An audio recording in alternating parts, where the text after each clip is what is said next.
And as mentioned, Chile is preparing to hold several elections this weekend, among them a historic move to elect a constitutional convention, a body that will redraft the Chilean constitution, the same that has been in place since the Pinochet dictatorship.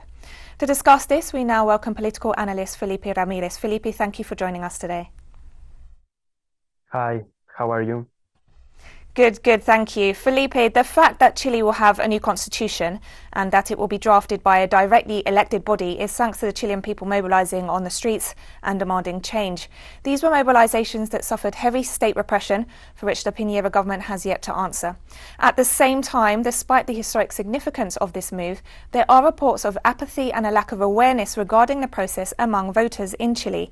In this context, what are the hopes in terms of the composition of this constitutional convention?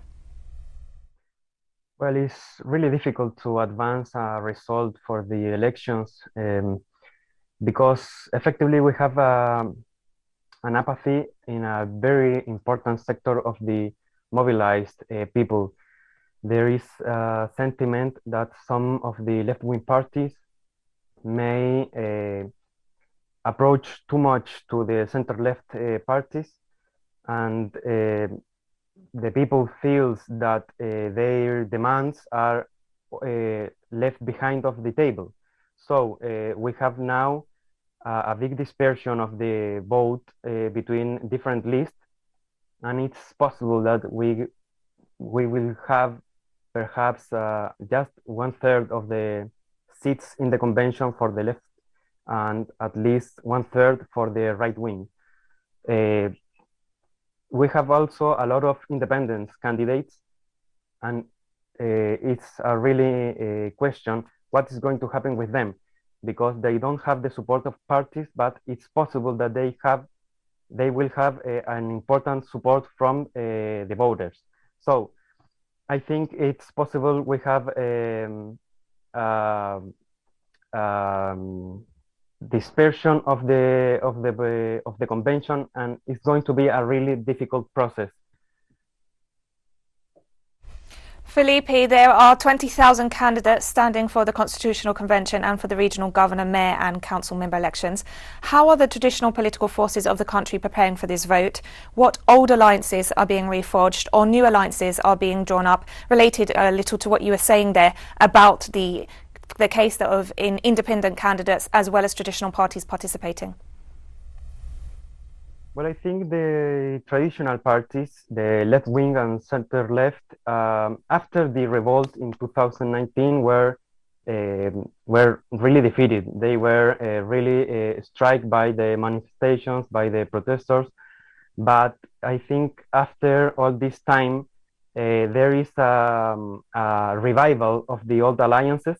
The center left has a really big opportunity to regain strength by this election, and the left is divided. We have at least 2 or 3 main lists from left-wing parties or left-wing activists, and also we have a different list, local and national list formed by unions and independents. So I think the right and center-left traditional parties are going to be more powerful than they have in the last year. And the left, the new left and the traditional left is divided, but they are going to be more powerful than in the last election in 2017. Felipe, the formula of the right and centre-left has dominated Chilean politics since 1990, but the widespread protests of October 2019 were a rejection of this status quo, as you were mentioning there. However, despite this fact, a new united political force has not emerged yet from this crisis. Has this hope for real change subsided, or is it still there waiting to find its expression somehow?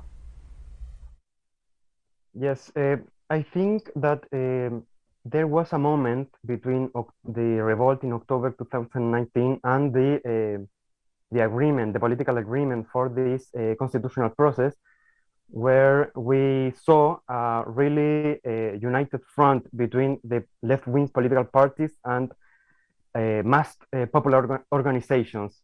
But after the agreement, there were some sense of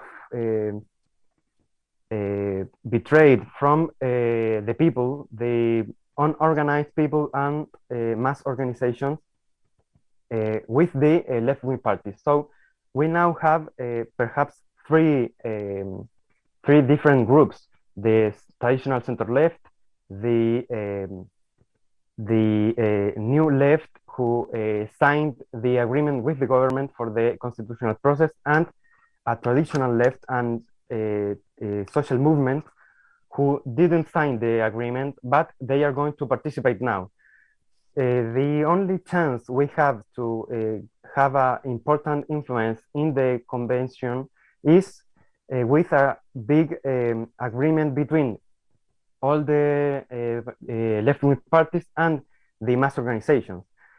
I think after this weekend, we are going to have the opportunity to sit down in the table and make concrete agreements for the dispute of the process to write the constitution.